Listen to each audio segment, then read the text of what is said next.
me dire si vous m'entendez bien et si la webcam fonctionne.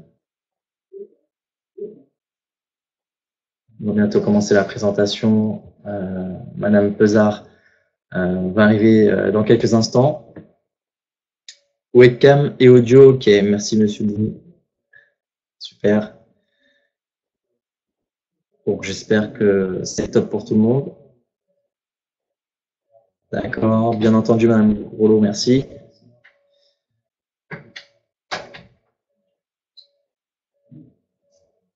Alors, on fait le test de bon fonctionnement pour voir si tout va bien. Ok pour moi aussi, super, Madame Fassetti.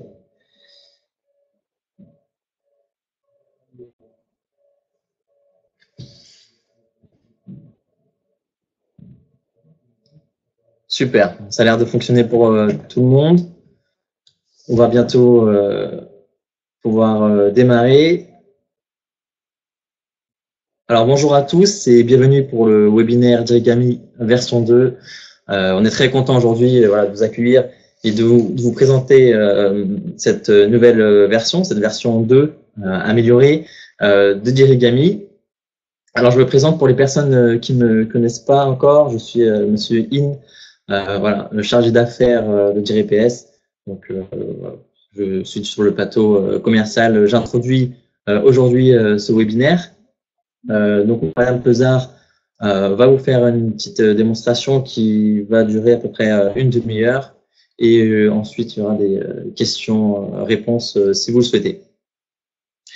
On va accueillir Madame Pesard qui va vous présenter le logiciel. Alors si vous avez des questions, n'hésitez pas à les noter sur un coin de la feuille et nous les poser juste après la démonstration. Je laisse place à Madame Pesard et je vous souhaite une bonne visualisation. Bonjour à tous, merci Cécile pour cette introduction. Moi je suis responsable produit et je vais vous présenter Dirigami et ses différentes fonctionnalités. L'ordre du jour c'est celui-ci, donc présentation très rapide de DiriPS, des attentes d'un logiciel, d'un dossier d'usage qu'on a pu identifier. On identifie aussi au fur et à mesure des échanges qu'on peut avoir avec nos différents clients. L'idée c'est de vous présenter la solution, sachant qu'on a fait une première version qu'on a présentée dans un webinaire du mois de novembre. Là on fait une deuxième version et il y aura d'autres versions qui vont venir au fur et à mesure des mois. Très brièvement, DiriPS est spécialisé dans le secteur du social et médico-social. Il y a plus de 25 ans d'expérience dans ces secteurs. On a deux branches, une finance qui est plutôt sur la gestion des budgets et une branche activité dont j'ai la responsabilité qui est sur la gestion des usagers. Donc, ma formation initiale, je suis éducatrice spécialisée de formation. J'ai travaillé à peu près pendant 15 ans dans différents secteurs, notamment le champ du handicap, dans l'insertion, la formation, la médiation. Et aujourd'hui, je travaille pour DiriPS en tant que consultante et responsable produit sur la partie gestion des usagers.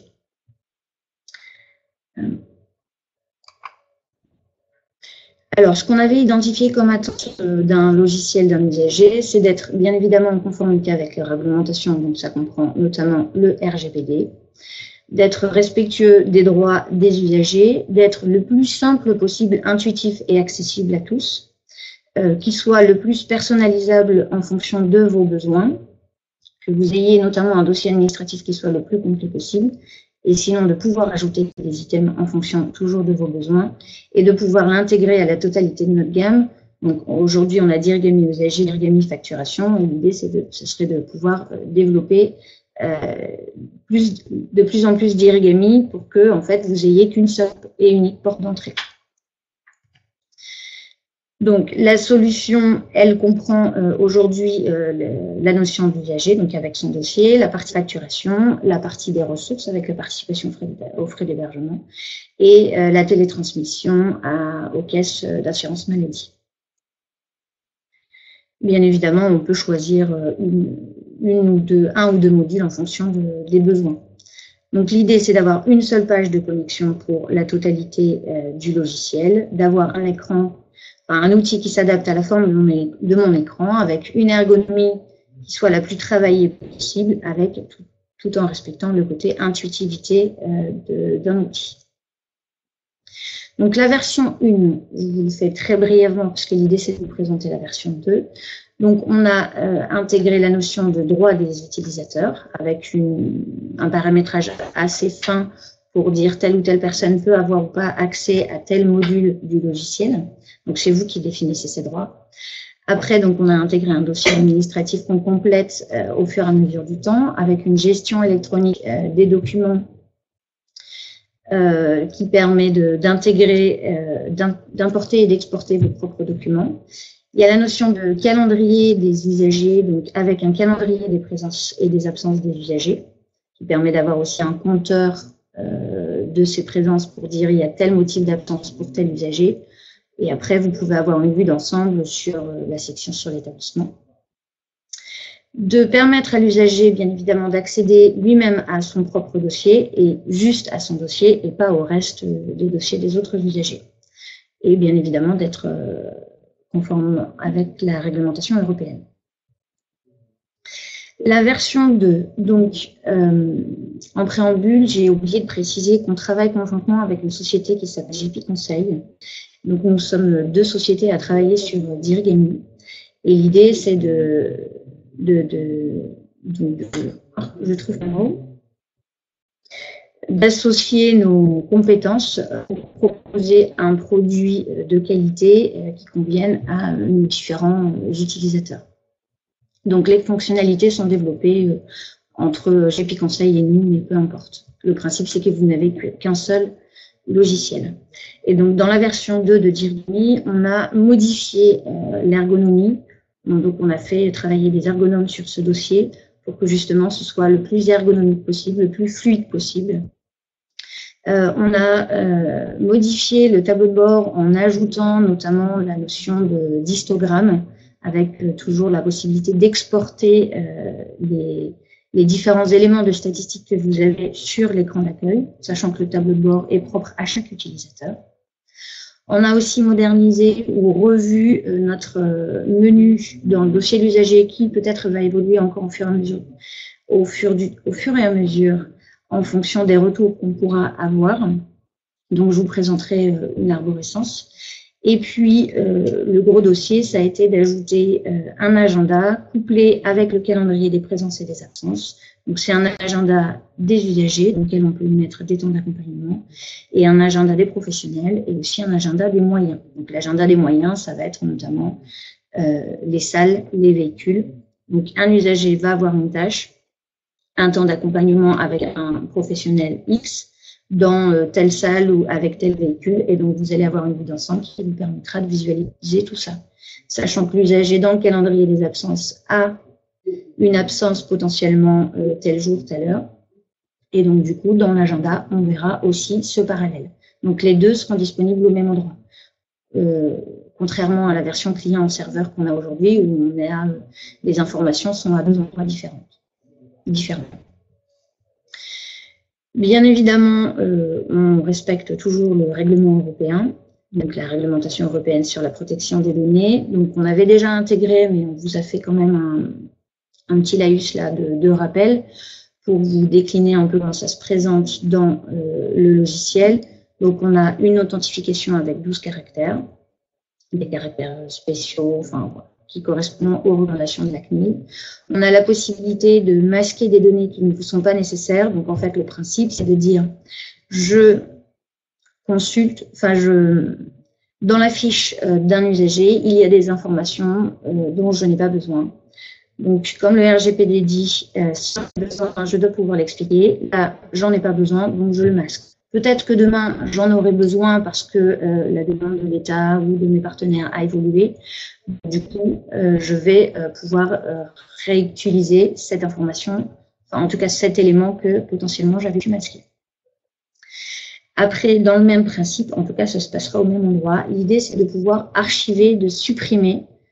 Quand je parle de suppression, c'est vraiment définitivement des données. Donc, l'archivage, c'est une sorte de suppression temporaire. En gros, le principe, c'est que selon les droits, bien évidemment, des utilisateurs, je vais pouvoir archiver, ça veut dire stocker l'information sans qu'elle soit modifiable et elle sera consultable par les personnes qui sont autorisées. Et Donc après, c'est vous qui définissez la durée d'observation en fonction des événements déclencheurs qui sont disponibles dans le logiciel. Et une fois que la durée de conservation est arrivée au terme que vous avez défini, du coup, la donnée pourra être supprimée. Et donc, ce qu'on a fait, c'est que les informations peuvent être supprimées donnée par donnée et non pas fiche par fiche, ce qui vous laisse encore plus de latence dans la gestion de vos archives. On a également ajouté la traçabilité des actions, donc qui fait quoi quand. Donc ça va se présenter par un historique. À chaque fiche du logiciel, vous avez un bouton qui s'appelle historique. Quand vous cliquez dessus, du coup, il y a des informations qui vous disent quelle est la personne qui s'est connectée, quand est-ce qu'elle s'est connectée, quel est le type de modification qu'elle a faite, et quelles sont les modifications qui ont été faites. Par exemple, j'ai modifié la date de naissance d'un usager. Du coup, on verra que Esmeralda, en date du 26 mars à 11h11, a fait une modification de date de naissance, et du coup, on verra la date de naissance qui a été modifiée. Bien évidemment, les données doivent être cryptées, que ce soit dans le chemin d'accès, donc l'URL, parce que la version qu'on vous présente aujourd'hui, qui a déjà été présentée au mois de novembre, c'est une version web. Donc, du coup, on passe par un navigateur comme Firefox, par exemple. Donc, l'idée, c'est que ce chemin d'accès-là soit crypté et que, bien évidemment, dans la base de données, les informations soient cryptées. On a également intégré la portabilité des données. Donc, ça veut dire que je vais le coupler avec l'accès de l'usager à son dossier. Le principe, c'est de faire en sorte que l'usager se connecte. Donc, bien évidemment, c'est vous qui donnez des droits d'accès à l'usager. Et quand il se connecte, il a accès à son dossier. Et dans son dossier, il pourra générer un PDF qui lui permettra de récupérer ces informations. Un éducateur pourra également générer un PDF du dossier de l'usager. Donc, c'est ce qu'on appelle la portabilité des données. Donc, pour le moment, la portabilité se fait via un document PDF. Alors, comment ça se matérialise dans le logiciel? Donc, le RGPD, donc par exemple, à gauche, je ne sais pas si c'est suffisamment gros sur vos écrans, mais en gros, vous avez un nom, donc par exemple, il y a l'adresse 1. On peut définir que c'est un champ bloquant, que c'est un champ obligatoire. Donc, bloquant, ça veut dire que tant que l'information n'est pas renseignée dans votre logiciel, vous ne pouvez pas enregistrer la fiche. Obligatoire, c'est vous qui définissez que cette information est obligatoire dans votre mode de fonctionnement. Par exemple, vous avez besoin de voir à chaque fois la date de naissance d'un usager, sauf qu'aujourd'hui, vous n'avez pas cette information, mais vous l'aurez demain. Du coup, vous la compléterez et donc par un jeu de couleurs, vous verrez que c'est cet élément-là qui est obligatoire pour vos besoins.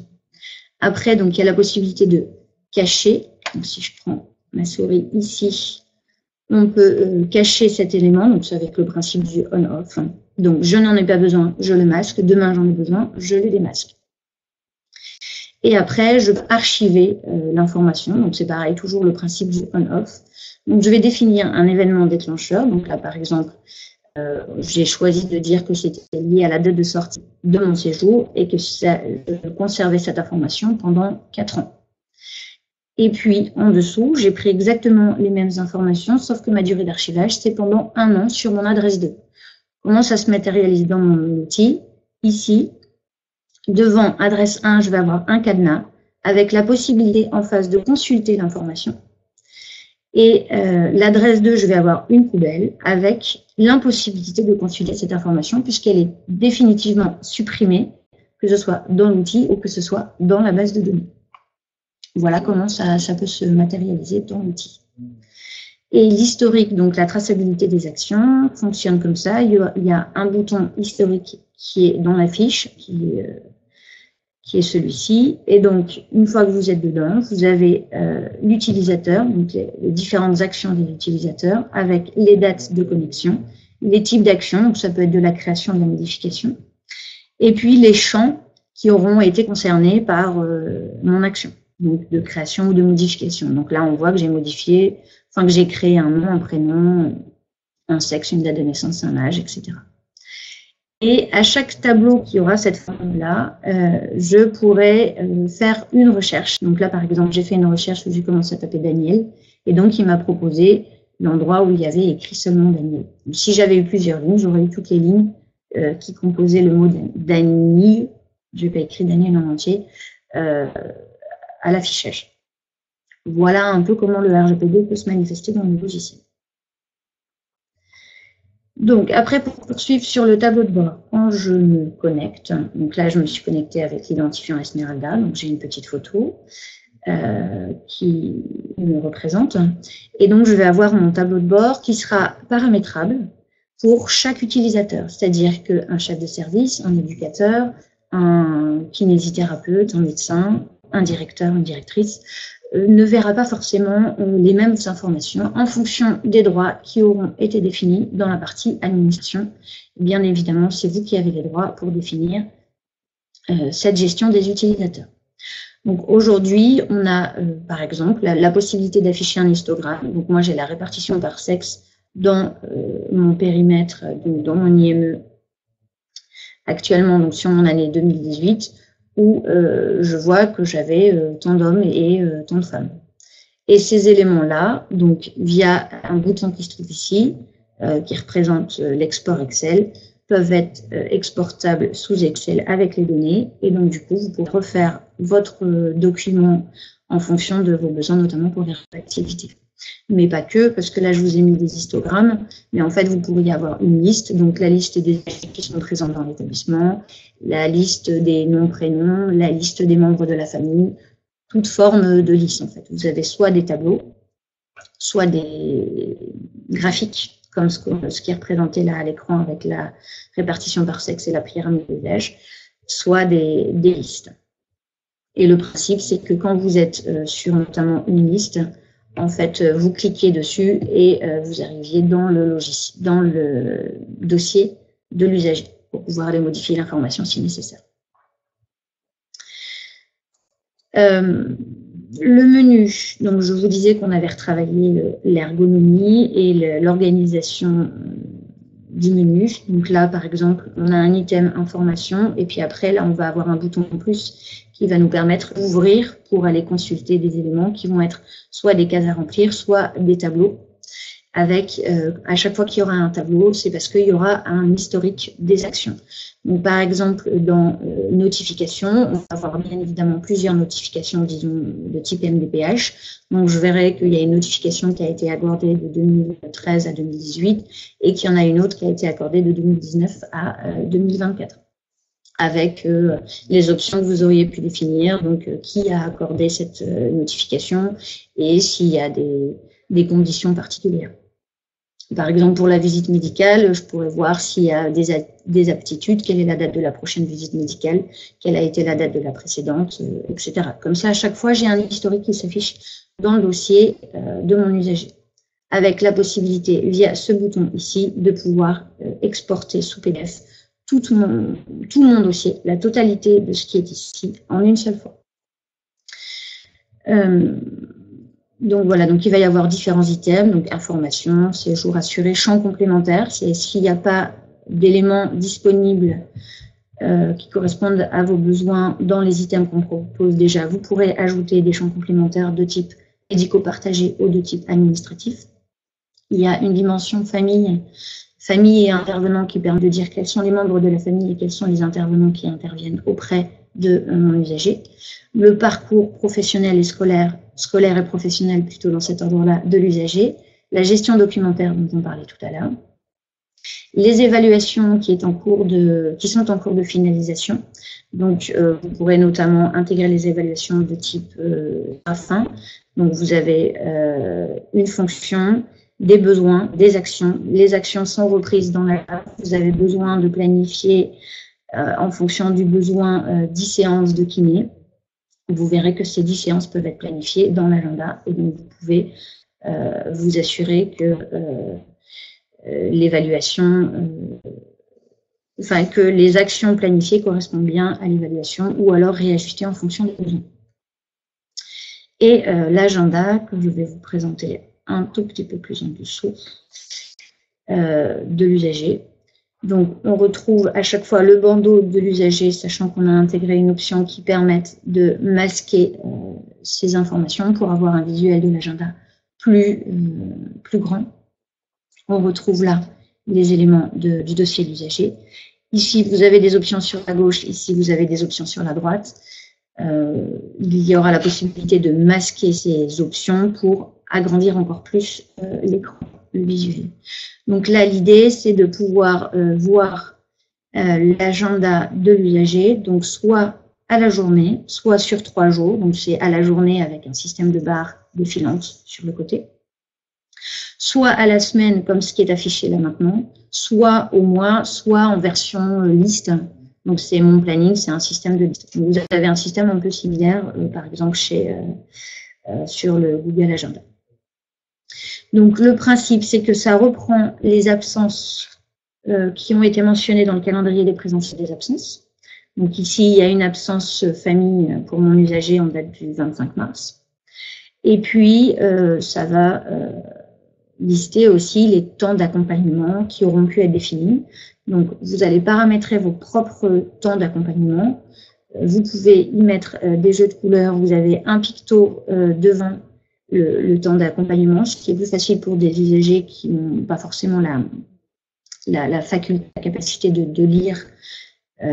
Et donc, avec un pictogramme, ils vont s'y retrouver plus facilement, avec le système de couleurs également. Donc là, ma codification, c'est qu'il va, en tout cas pour moi, il va y avoir des activités plutôt intérieures, plutôt extérieures, et des temps plutôt médico-paramédicaux qui vont être matérialisés en rouge. Mais ça reste ma codification qui peut être bien évidemment différente de la vôtre. Oui. Donc, je vois votre commentaire, Madame Facchetti. Vous ne montrez pas assez de fenêtres d'exemple. Je vous propose d'aller dans le logiciel juste après. Là, je vous fais juste l'exemple via le PowerPoint. Et après, l'idée, c'est d'avoir aussi un agenda global. Donc là, je vous ai présenté l'agenda de l'usager, qui est bien évidemment corrélé aux agendas des autres professionnels, parce qu'un usager peut bien évidemment être accompagné par un professionnel et être dans un groupe. Donc, par exemple, ici, il va y avoir un professionnel, Quentin, qui va accompagner les 3-4 jeunes là, qui sont en vert. Et quand on passe dessus, il y a une vignette, une sorte de pop-up, de petite fenêtre qui s'ouvre, qui permet de dire tel professionnel accompagne tel usager avec tel moyen. Donc, les moyens vont être, par exemple, les salles et les véhicules. Ce sont les moyens que moi, j'ai définis dans mon paramétrage qui peuvent être bien évidemment différents des vôtres. Et je verrai afficher, donc ici j'ai choisi de faire afficher les professionnels, ici les usagers et les moyens qui apparaissent en dessous. Là on ne le voit pas, mais en fait j'ai un usager qui a une absence à la journée. Donc, du coup, ça me permet de visualiser et les temps d'accompagnement et les présences et les absences de mes usagers. Et là je vais retrouver des tâches que je n'avais pas tout à l'heure, qui sont la partie bleutée là d'ici, qui vont être des tâches qui, quand je clique sur professionnel, vont apparaître. Donc là, ce sont des tâches que j'ai créées, qui sont de type formation, de type réunion. Et puis après, j'ai rajouté des rendez-vous famille, éducatifs, pédagogiques. Voilà, toujours avec le petit picto que je retrouve. Et là, c'est une vue à la journée. Tout à l'heure, je vous ai montré une vue à la semaine. Et donc, j'ai encore la vue au mois. Qu'est-ce que je peux vous dire de plus sur l'agenda? C'est que vous renseignez une information à un endroit et qu'elle se répercute dans tous les endroits nécessaires. Le principe de cet outil, c'est de faire en sorte que vous n'ayez qu'un seul endroit. Enfin, vous avez plusieurs portes d'entrée pour renseigner les informations, mais quand vous la renseignez à un endroit, ça se répercute partout ailleurs. Vraiment, le principe, c'est que vous passiez, entre guillemets, le moins de temps possible derrière votre écran, mais que vous ayez quand même connaissance de l'information qui vous est nécessaire et que vous passiez le plus de temps possible auprès des usagers que vous accompagnez. Voilà pour l'agenda. Après, dans les fonctionnalités qui sont en cours de développement ou qu'on a prévu de développer, donc je vous ai parlé de l'évaluation des besoins des usagers tout à l'heure, qui va être corrélée au plan d'action et au projet personnalisé. Après, on a la notion d'agenda. Donc, l'idée, c'est d'avoir son agenda sur son téléphone avec un système de synchronisation. Donc, un peu comme votre agenda Google pour ceux qui en ont sur les téléphones, de pouvoir consulter et après de pouvoir aussi modifier les informations. Dans un agenda, par exemple, je peux dire que l'usager était présent à mon temps d'accompagnement et donc, on va dire qu'on va pointer ce temps d'accompagnement. Et donc, on pourra faire une sorte de comparaison de prévisionnel réel pour dire, en prévisionnel, j'avais prévu 10 temps d'accompagnement pour cet usager, si je reprends mes 10 séances de kiné tout à l'heure. Et au final, il n'y en a eu que 8 qui ont été réalisées et les 2 autres, elles n'ont pas pu avoir lieu parce que, par exemple, mon usager était absent pour maladie, pour stage, pour fonction des motifs que vous aurez pu définir. Une autre fonctionnalité aussi qu'on est en train de développer, c'est le cahier de liaison de l'équipe et de l'usager, qu'on a aussi à disposition dans la version client-serveur. Donc, le principe du cahier de liaison ou du cahier de transmission, c'est d'avoir des informations qui vont être rédigées, donc en disant quel est le professionnel, à quelle date et quel est le paiement qui va concerner un ou plusieurs usagers, ou alors qui peut concerner le fonctionnement de l'équipe, le fonctionnement de l'établissement. Et donc, ces informations peuvent être retransmises ensuite dans le cahier de liaison de l'usager et pourront être utilisées notamment dans la rédaction des écrits professionnels par la suite, que ce soit synthèse, projet personnalisé, etc. Donc, on souhaite aussi intégrer une messagerie sécurisée donc interne à l'outil et puis, avec les écrits professionnels, pouvoir faire du public au stage, pour pouvoir générer vos courriers. En synthèse, Dirigami, le principe, c'est une solution modulable, le plus ergonomique possible, adaptée à vos besoins et à l'évolution de vos besoins, en conformité bien évidemment avec la loi, qui soit le plus personnalisable et qui soit évolutif. Aujourd'hui, on vous présente une version. Dans quelques mois, on vous présentera une version complémentaire à la version du jour. Et dans quelques mois encore, d'autres versions aussi. L'idée, c'est vraiment de faire évoluer Dirigami pour que ça corresponde, que vous ayez un seul outil, une seule porte d'entrée où il y ait tout ce dont vous avez besoin. Je vous l'ai plus ou moins dit tout à l'heure, mais la version usager, vous pouvez aussi l'allier avec Dirigami Facturation, pour pouvoir générer tous vos états, les factures, les bordereaux qui vous sont nécessaires. Donc vraiment une seule porte d'entrée avec plusieurs fonctionnalités. Voilà pour ma présentation de ce webinaire. Donc si j'y arrive, je vais essayer, si vous avez des questions entre-temps, je vous en prie, je vais essayer d'aller dans le logiciel pour vous présenter en direct ce que ça donne. Si j'y arrive pas, vous pourrez vous retourner vers CityIn pour pouvoir organiser des démonstrations sur site ou à distance. Il n'y aura pas de problème.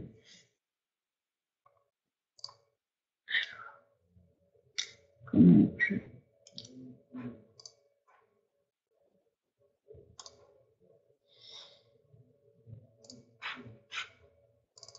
Est-ce que je vois...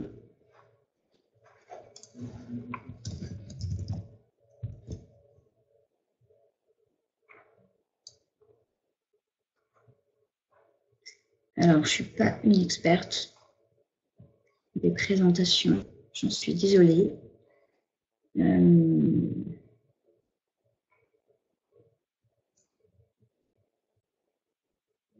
question, Sophie. Oui, pardon, vous avez une question? Oui, bien évidemment. Alors, pour ceux qui ont suivi individuel aujourd'hui, l'idée, c'est de pouvoir migrer, pour ceux qui le souhaitent, vers la version Dirigami. Donc oui, il y aura une bascule possible sans problème.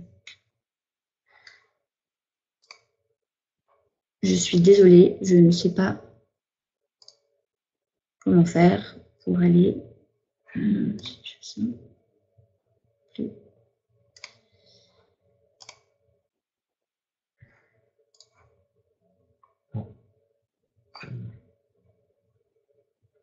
C'est pour ajouter des fichiers. Je vous en prie, Madame Bio, il n'y a pas de problème. Je ne retrouve pas l'option.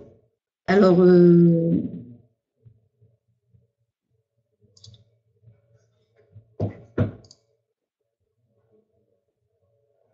journée, Madame Grelot. Merci, Madame Grelot. Bonne journée à vous aussi également. Alors, ce qu'on vous propose, vu qu'il y a un petit souci technique, c'est que je vais vous laisser mon adresse email. Alors n'hésitez surtout pas à revenir vers moi pour une demande de démonstration. Donc on peut faire une démonstration à distance et une démonstration sur site dans votre établissement. Et au cours de cette démonstration, on pourra vous montrer vraiment le logiciel en lui-même à l'intérieur. Il y a une question, est-ce que le planning des éducateurs est-il intégré? Madame Rigoulet. En fait, c'est pour ça que je voulais vous présenter cette vue de l'agenda global, où là, vous voyez quelles sont les actions possibles des professionnels. Donc là, tel professionnel peut accompagner tel usager. Et après, on a des tâches qui sont spécifiques à l'agenda des professionnels. Donc du coup, vous pourriez, là par exemple, j'ai mis que l'éducatrice était en formation. Et la formation n'était pas un temps corrélé à l'accompagnement des usagers. Donc, il n'est pas pleinement intégré aujourd'hui parce qu'on ne va pas avoir tout ce qui est compteur pour vous dire, par exemple, est-ce qu'il y a tous les CP qui sont bien posés, etc. Mais l'idée, c'est de tendre vers un planning aussi des professionnels. Mais là, il y a déjà une première trame où vous visualisez qui est où et avec qui. Voilà, donc quel professionnel est où, de telle heure à telle heure et avec qui.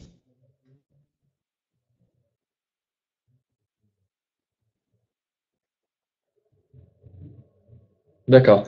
Je vais vous laisser mon adresse email et vous pouvez revenir vers moi, vous nous envoyez vos dates de disponibilité et je reviendrai vers vous très rapidement pour caler une démonstration plus en détail du logiciel.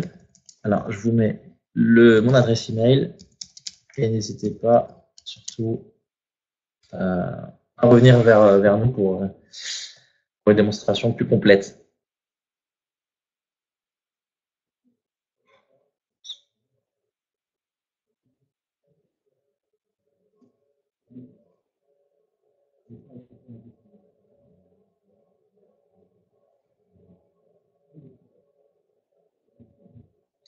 Actuellement, l'agenda vient compléter les interventions du planning et du tableau de bord.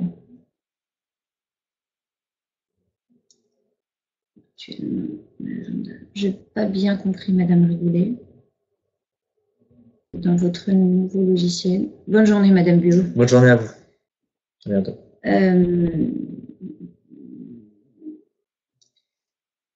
Alors, vous faites référence au suivi organisation, c'est ça, Madame Rigoulet, qu'il y a dans la gamme suivi. Oui, c'est ça. Donc, du coup, aujourd'hui, l'équivalent du suivi organisation n'existe pas complètement dans Dirigami. L'idée, c'est de tendre vers cela. Par contre, il y a quand même des briques qui ont déjà été posées pour vous permettre de visualiser ce que font vos équipes sur le terrain.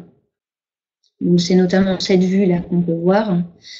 Et vous parlez du tableau de bord qu'il y a dans Game Suivi. En fait, dans le tableau de bord de Dirigami, le principe, c'est que vous pourriez... Aujourd'hui, je vous ai parlé des listes, des histogrammes et des graphiques. Vous pourrez notamment ajouter des widgets, par exemple comme des raccourcis, etc. Après, on peut encore améliorer le tableau de bord en peut-être rajoutant d'autres informations qu'on peut avoir aussi dans la version gamme suivi. Mais ça, on pourrait voir en fonction des qu'on peut avoir avec vous pour affiner la demande que vous pourriez avoir. Essayer d'y répondre au mieux. J'ai bien vu votre demande, Madame Fassetti, donc je reviendrai vers vous pour mettre en place une date d'une démonstration avec Madame Pesard. J'ai bien pris en compte la demande. Merci, bonne journée à vous. Bonne journée également, Madame Fassetti. Madame Rigoulet, on pourra reprendre un temps si vous voulez pour justement étudier au mieux le besoin par rapport au planning des professionnels. Il faut donc que les logiciels tentent de travail à part. Pour le moment, oui. Vous avez vu avec Dirgami, on n'a pas la notion de gestion du temps des professionnels. C'est ce que je disais tout à l'heure, je peux pas vous dire qu'il y a eu tant de congés payés pour un professionnel, que du coup il y a eu tant d'heures de présence, etc. Merci Monsieur Mazouz et très bonne journée à vous également. Bonne journée monsieur. Voilà. Mais par la suite, l'idée c'est de pouvoir ajouter ces informations. Voilà. Vraiment, le principe c'est d'avoir qu'un seul et unique outil, donc qui intègre le suivi des usagers, la facturation et le planning des professionnels, tout ça en un seul et unique logiciel avec une seule et unique porte d'entrée. Et en fonction des besoins, en fonction des droits des utilisateurs, chacun verra ce qu'il a le droit de voir. Voilà. En effet, le logiciel Dirgami, c'est le logiciel tout en un. Bonne journée, Monsieur Bouni. Il y a plusieurs modules à l'intérieur. Merci, Monsieur Bouni. Bonne journée à vous.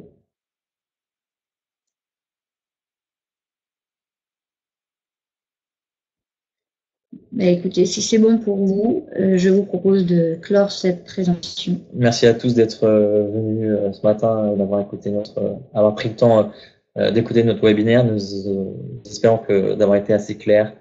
En tout cas, n'hésitez pas à revenir vers moi pour toute autre information ou toute demande. Bonne journée, Madame Riboulou. Bonne journée à vous. Au revoir. Je vous en prie, Monsieur Deschitz. Au revoir. Bonne journée à tous et à très bientôt. À très bientôt. Au revoir.